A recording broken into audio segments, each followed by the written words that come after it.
እንደምናላችሁ ተመልካቾቻችን የኤንቢሲ ዲን ነው እየተከታተላችሁ የምትገኙት ከስቱዲዮ ከባልደረቦች ጋር በቀጥታ ስርጭት ፕሮግራሞችን እየመራን በየጣልቃው ደግሞ ለኤንቢሲ ያዘጋጀናቸውን ፕሮግራሞች ወደ እናንተ እናደርሳለን። ዛሬም ከስቱዲዮ ወጣ ብለናል። ዛሬ ደግሞ ብሔራዊ ቲያትር ተገኝተናል። እዚህ ለአንድ ዓላማ ነው የተገኘነው።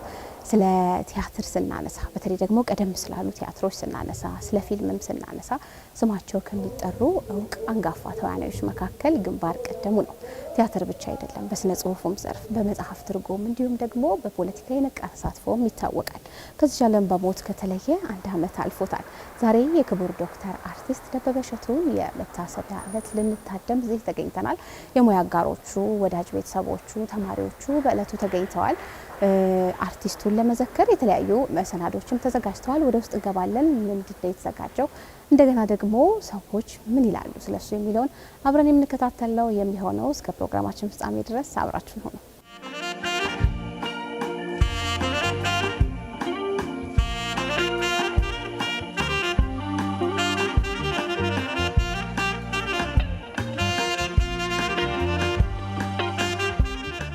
ደበበ ማለት የሚገርም አባት ነው። በጣም ደግ፣ ለልጆቹ ሀሳቢ፣ ትዳሩን አክባሪ፣ ቤተሰብ በፍቅር የሚሞላ ቤትን የሚያደምቅ በጣም አሪፍ አባት ነው። 3 ሴት 1 ወንድ ልጅ አለው። 8 የልጅ ልጆች አሉ። አብረን በምንኖርበት ጊዜ ደበበ በማይኖርበት ሰዓት እናታችን ኃላፊነቱን ወስዳ የሱን ቦታ ተክታ እንትን ትላለችና በዛ ነው ያስተማረችን፣ በዛ ነው ያሳደገችንና ሳይኖር ለምደነዋል።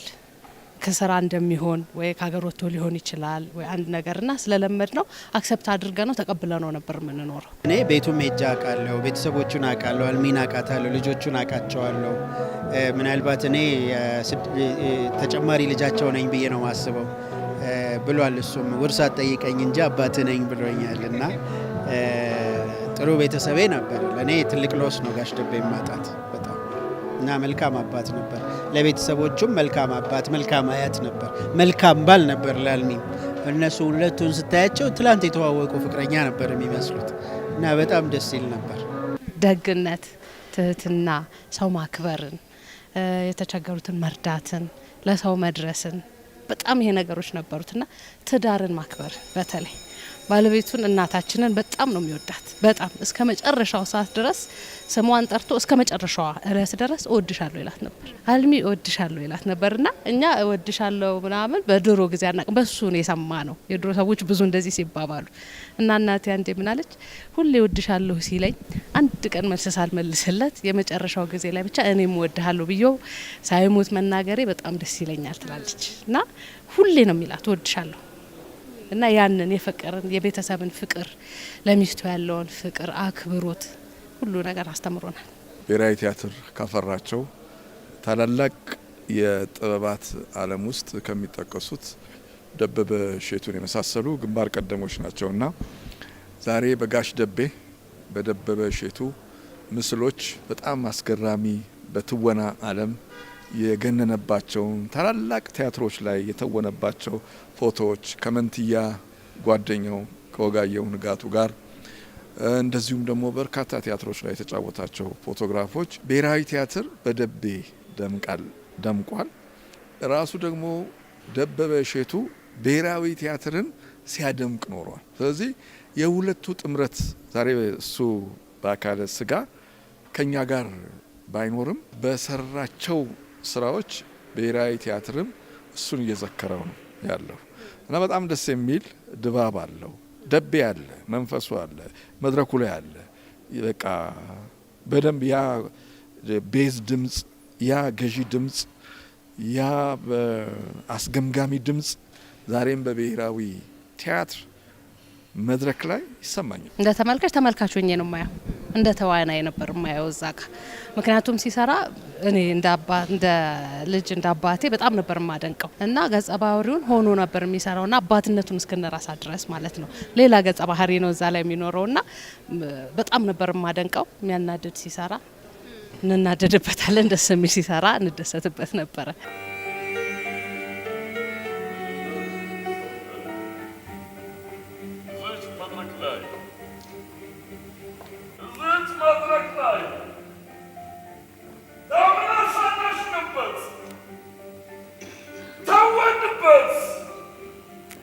Tawenbus!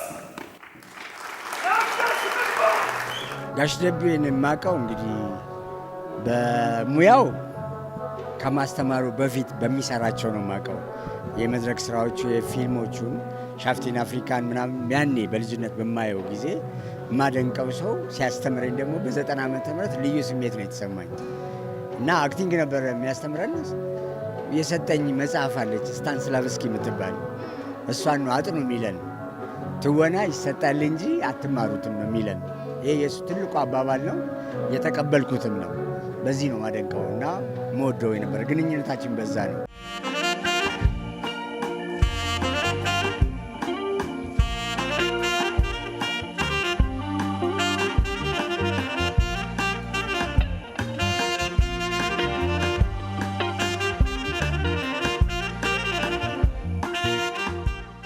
ልጅ እያለሁ ቲያትሮቹን አይቻለሁ። ከወላጆቼ ጋር ከአጎቶቼ ጋር ብሔራዊ ቲያትር፣ አገር ፍቅር፣ ማዘጋጃ ቤት የእሱን ቲያትሮች ልጅ እያለሁ በልጅነቴ ሳልከፍል ሁሉ እየገባው ማለት ነው አይቻለሁ። ያ ትልቁ ገናኑ ሰው ዩኒቨርሲቲ ገብቼ አዲስ አበባ ዩኒቨርሲቲ በ1985 ዓመተ ምህረት እንግዳ ሆኖ ጋሽ ተስፋዬ ገሰሰ ጋብዞት የህይወት ልምዱን ሊያካፍለን መጥቶ ወደ 2 ሰዓት ያህል አውርቶልን የህይወት ልምዱን ያ የህይወት ልምዱ በጣም ብዙ ነገር በዛን እድሜ በዩኒቨርሲቲ እድሜ አስተምሮኛል። ከዛ በኋላ ከጋሽ ደቤ ጋር በቅርብ እገናኝ ነበር። በልዩ ልዩ ጋዜጠኛ ከሆንኩ በኋላ ኢንተርቪው ከመጀመሪያዎቼ ኢንተርቪዎች አንዱ እሱ ነው። በተለያዩ መድረኮች ላይ እሱ የተገኘበት ቦታ ላይ ሁሉ እገኛለሁ። ጋዜጠኛም ስለነበር የኢትዮጵያ ሬዲዮ ጋዜጠኛ ዜና አንባቢ ስለነበር የንጉስ አጼ ኃይለ ሥላሴን ከስልጣን መውረድ 1967 ዓ.ም ዜና ያነበበው እሱ መሆኑ ከዛ በኋላ ቁም ነገር የምትባል መጽሔት ሁሉ 68 ዓ.ም የጀመረ እሱ መሆኑ ስለዚህ ከጋዜጠኝነት ሙያዬ ጋር የተያያዘ ታሪክ አለው። እንደገናም ደግሞ ቲያትር ስለምወድ ጥበብን ስለምወድ ከቲያትር ዓለም ውስጥ የሰራቸውን እና የሚሰራቸውን እያየሁ ነው ያደግኩት እና በኢትዮጵያ ኪነ ጥበባት ዓለም ውስጥ በጣም የጎላ ትልቅ ሰብዕና ያለው የመድረክ አመራር ችሎታው ፊልም ላይ የሚተውንባቸው ከሆሊውድ ፊልሞች ጀምሮ በሀገር ውስጥ ባሉ የተለያዩ ፊልሞች ላይ ደበበ እሸቱ ማለት ትልቅ የጥበብ አውራ የሆነ ነው። ደበበ ደራሲ ነው፣ ይደርሳል፣ መጽሐፍ ተርጉመዋል። የተዋናይ ስለተወና ስለተዋናዮች ትምህርት ጽፏል። የተለያዩ ታሪካዊ ስራዎችን ተርጉሟል። ደበበ ቢዝነስ ፈጣሪም ነው። የተለያዩ የገበያ የቢዝነስ ዓለም አቀፍ መድረኮችን መሪ ነው፣ ሊደር ነው። ደበበ የተዋናዮች የአፍሪካ ተዋናዮችን ማህበር ሊድ በማድረግ በመምራት ይታወቃል። ደበበ የኢትዮጵያን ኪነ ጥበብ በአፍሪካ ውስጥ በዓለም አቀፍ መድረክ ያመጣ ሰው ነው። ስለዚህ ደበበ ሁሉ በኩሌ የሆነ በሁሉም መንገድ የምታገኘው በሁሉም መንገድ ስኬታማ የሆነ ትልቅ የጥበብ አውራ ነው። ጋሽ ደቤ ራስን አስተምር ነው የሚለው። አስተማሪ ልተውን ከምትወና እኮ ትምህርት አይደለም መስራት ነው መሆን ነው እንጂ እንደ ስክሪፕቶ ይዞ ቆየኛውን እንደዚህ አድርጉ ምናምን እሱ ጋር የለም። ይናገረዋል። እስቲ የምትፈልገውን አድርግ እኒህ ነው የሚለው። ስጦታው ለየት ይላል። በእውነት በጣም ደስ የሚለኝ አስተማሪ ነበር። ጋሽ ደቤ በጣም ጥልቅ አንባቢ ነው። ጎበዝ ጸሐፊ ነው። መጽሐፎች አሉት። ምርጥ ተዋናይ ነው። በጣም በሚገርም ሁኔታ ዲሲፕሊንድ ነው። ማለት ሌጋሲውና የሚሰጥሽ ዲሲፕሊን በጣም አሁን እኔ በጣም ታናሹ ነኝ። የልጅ ልጅ ሆናለሁ። ግን ከየትኛውም ሰው ጋር ስራ ሲሰራ የዛን ሁሉ አመት ልምዱን ቤቱ አስቀምጦ ነው የሚመጣ። ሁሌ ታዛዥ፣ እንደ አክተር ከመጣ ታዛዥ ሆኖ ሁሌ በቃ አዲስ፣ ሁሌ ሰሚ፣ ሁሌ እሽባይ ነው እና የሚገርም ዲሲፕሊን ነው ያለው። ከሁሉም በላይ ደግሞ ጥሩ አባት፣ ጥሩ መካሪ ነበር። የተፈሪ መኮንን ትምህርት ቤት ተማሪ ነበረ አርቲስት ደበበ። እንግዲህ የተፈሪ መኮንን ተማሪ ሆኖ ስራ ዓለም ላይ ስራውን ሰርቶ ጡረታ በሚወጣበት ሰዓት ቤቱ ቁጭ አላለም። ተመልሶ ወደ ትምህርት ቤቱ ነው የመጣው እና የተፈሪ መኮንን የቀድሞ ተማሪዎች ማህበርን አቋቁሞ ያ ማህበር የኢትዮጵያ ቻፕተርን ፕሬዚዳንት ሆኖ ሲመራ የነበረ ነው ማለት ነው። በዛ ነው ከኔ ጋር የተዋወቅ ነው። እንግዲህ እሱ በህይወት በነበረበት ወቅት በአካል በመገኘት ተማሪዎቹን የማነቃቃት ተማሪዎቹን የመምከር በተለይም ለጥበብ ያላቸው ፍቅር በገንዘብ እንዳይተመን ያደርግ ነበረ። ከዛ በተጨማሪ ማህበሩ ተማሪ ቤቱ ጋር ባለው ቁርኝነት ተማሪዎቹን በተለይ ሴት ተማሪዎቹን የመርዳት ተማሪዎቹን የመደገፍ ስራ ይሰራል። እኔ ግን በጣም በትልቁ ማነሳው የእኛ ተማሪ ቤት የነበረውን ስያሜ እንጦጦ ፖሊቴክኒክ ኮሌጅ ነበር የሚባለው። ከእንጦጦ ፖሊቴክኒክ ኮሌጅ ወደ ተፈሪ መኮንን ፖሊቴክኒክ ኮሌጅ ተብሎ እንዲቀየር እና ብራንድ የሆነውን ስሙን ለማግኘት በርካታ ሰዎች በርካታ ዜጎች ጥያቄ ኖሯቸው በርካቶች ይሞክሩ ነበረ። ለዚህ ግን ቀዳሚ አምባሳደር ሆኖ የተፈሪ መኮንን ትምህርት ቤት ስያሜው እንዲለወጥ ትልቁን ሮል የነበረው ሰው ነው። ሲራክ ታደሰ፣ መዓዛ ብሩ እዚቹ መድረክ ላይ የአዛውንቶች ክበብ ቲያትርን እዚቹ የኢትዮጵያ ብሔራዊ ቲያትር መድረክ ላይ ተምነሸነሽንበት፣ ተወንበት።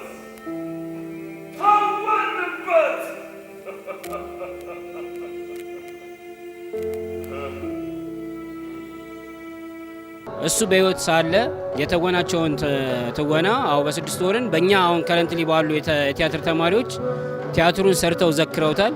ዛሬ ደግሞ በዚህ በብሔራዊ ቲያትር ታዋቂ አርቲስቶች የእሱን ትወና የሚያሳዩን ይሆናል ወደ ውስጥ ማለት ነው።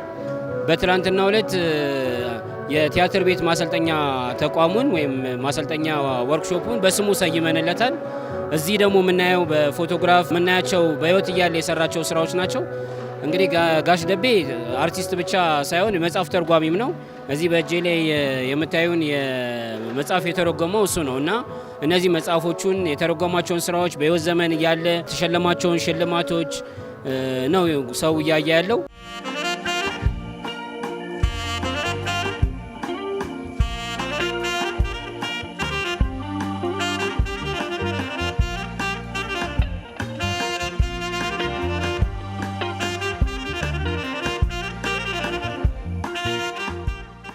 ሳልከፍል ያየሁት ልጅ ሆኜ ታይቼ ይሄማ ምኑን ይከፍላል ይግባ ተብዬ ካጎቴ ጋር ገብቼ ያየሁት የአዛውንቶች ክበብ የተሰኘውን የታላቁን ጸሐፌ ተውኔት ጋዜጠኛም ነው ጸሐፌ ተውኔትም ናቸው የነጋሽ ገብረ ማርያም ስራ የሆነ ነጋሽ ገብረ ማርያም የመጀመሪያው ኢትዮጵያዊ ናቸው። ጋዜጠኝነትን ውጭ ሀገር ተምረው አሜሪካ ተምረው የመጡ በጋዜጠኝነት ሙያ የኢትዮጵያ ዜና አገልግሎት ሁሉ ዋና ስራ አስኪያጅ ነበሩ። የአዛውንቶች ክበብ ቲያትር ደራሲ እንደዚሁም ደግሞ ሴተኛ ዳሪዋ የሚል በብዕር ስም የጻፉ እናኑ አጎናፍር በሚል የብዕር ስም የጻፉ ትልቅ ሰው ናቸው። የእሳቸውን ቲያትር የአዛውንቶች ክበብን ልጅ ሆኜ ሳልከፍል ያየሁት ነው። እዛ ላይ ደበበ እሸቱ፣ ወጋየሁ ንጋቱ በጣም ታላላቅ ጥበበኞች የነበሩበት እና ወላቸው ደጀኔን የመሳሰሉ ታላላቅ ጥበበኞች የተዋወቁበት የሆነ የህይወት የመድረክ የጥበብ የታሪክ የማንነት መንገድ የከፈቱ በቃ ያ የጥበብ መድረክ ይሄ መድረክ ማለት ነው ብሔራዊ ቲያትር ያንን ባየውበት ብዙ ነገር ልቤን አይኔን ምንን የከፈተ ይመስለኛል።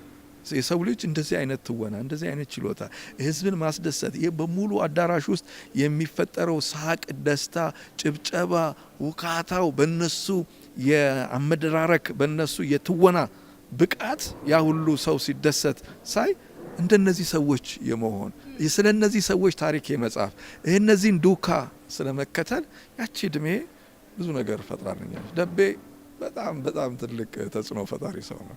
የመጀመሪያው ፊልም ሻፍቲን አፍሪካ አለ ከወጋየሁ ጋር የሰራቸው በ6 ወር እነ ብዙ አሉ። የጸጋዬ ገብረ እዚህ ቤት የታዩት በብዛት ብዙ ቲያትሮች አሉ። እዛ ላይ ህይወት የሚዘራባቸው ስለነበር በመጽሐፍ ደረጃ ተቀምጠዋል። ቢነበብ እንቅስቃሴው ይታያል ብዬ አምናለሁ። ካለው ተሰጦና ችሎታ እና ተጣምረው ከወጋየሁ ጋር የሚሰሩትን ብታነቢው ትወና ነው ራሱን የቻለ የዛን ያህል ገላጭ ነው። የእሱ ስራ በጣም ደስ የሚል ነበረ። መጨረሻ ፊልሙን ነው የሰራው ከኔ ጋር። ከዛ በኋላ ፊልምም ቲያትርም አልሰራም። ስለ እናት ምድር የሚል እኔ የሰራሁት ፊልም ነበረ።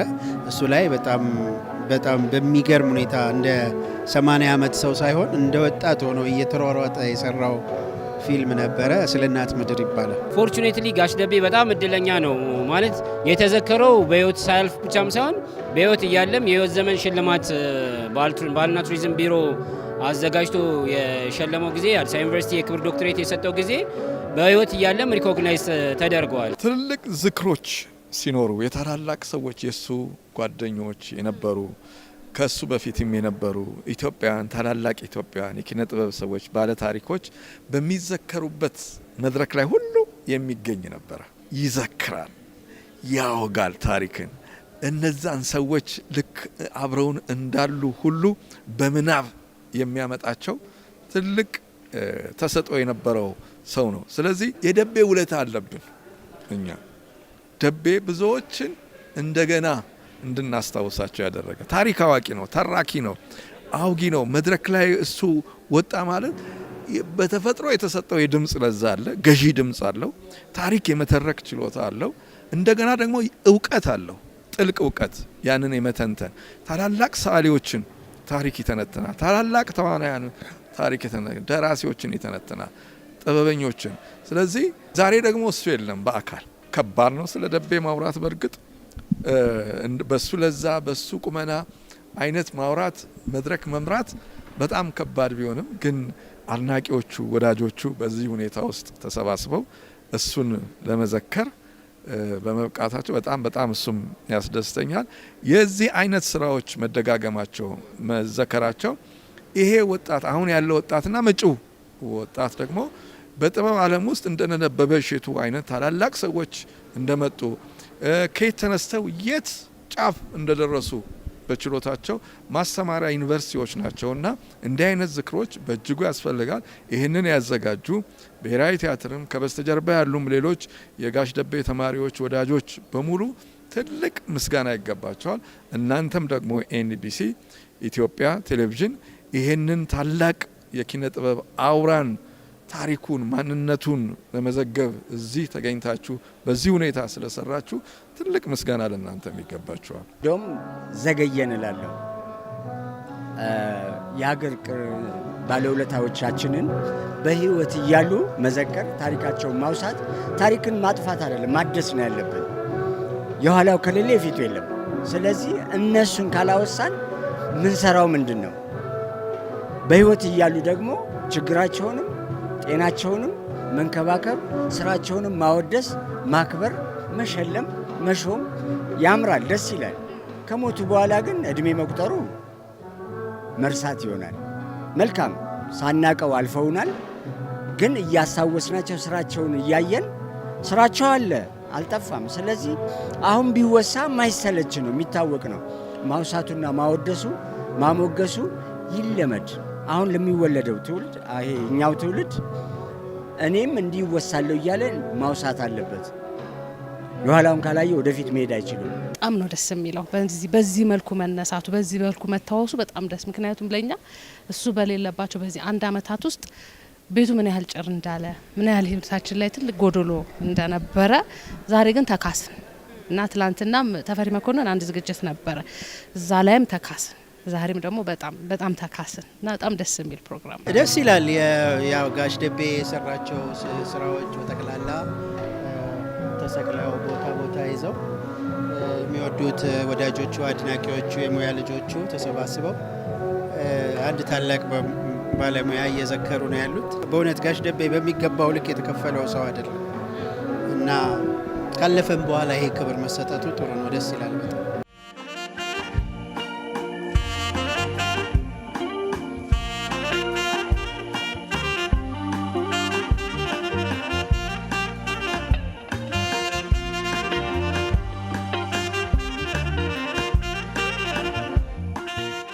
አንድ አባባል አለው እኔ እንትን ያረኩለት ምናልባት መድረኮች ሲኖሩ ሞራል ስጡት እንላለን እና ጋሽ ደቤ ሞራል አይሰጥም ሞራል ይገነባል እንጂ ይላል።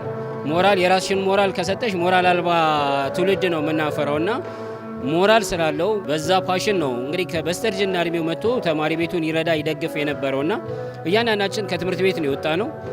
ያንን ትምህርት ቤት ግን ዞር ብለን የምናይበት እንትን የለም እና እሱ አስተባብሮ አሁን ኦልሞስት በተፈሪ መኮንን የቀድሞ ተማሪዎች ህብረት አንድ የጂ+3 ህንፃ ይሰራል እና ለዛ ህንፃ በጣም ምን ያህል ህንፃው ተማሪ ቤት ውስጥ እንዲገነባ ሲያደርግ የነበረው ጥረት የሁላችንም ለሰን ነው የሚሆነው። ሰዎችን በሞራል መገንባት፣ ሞራል መስጠት ሳይሆን የራስን ሞራል መስጠት ሳይሆን በሞራል መገንባት፣ ከታዳጊዎች ጋር አብሮ ታዳጊ ሆኖ መቆየት የሚለው ነገር ከሱ የምንወስደው ለሰን ነው። እንግዲህ በህይወት ሳለ ለሀገሩ ለኢትዮጵያ ያለውን ፍቅር እግዚአብሔር አምላክ አስቦ ደግሞ ነፍሱን በአጸደ ገነት እንዲያኖር እመኛለሁ። እናመሰግንሃለን ለሰራኸው፣ ላስተማርከን፣ ለሰጠህን ነገር በሙሉ በጣም በጣም አድርገን እናመሰግንሃለን።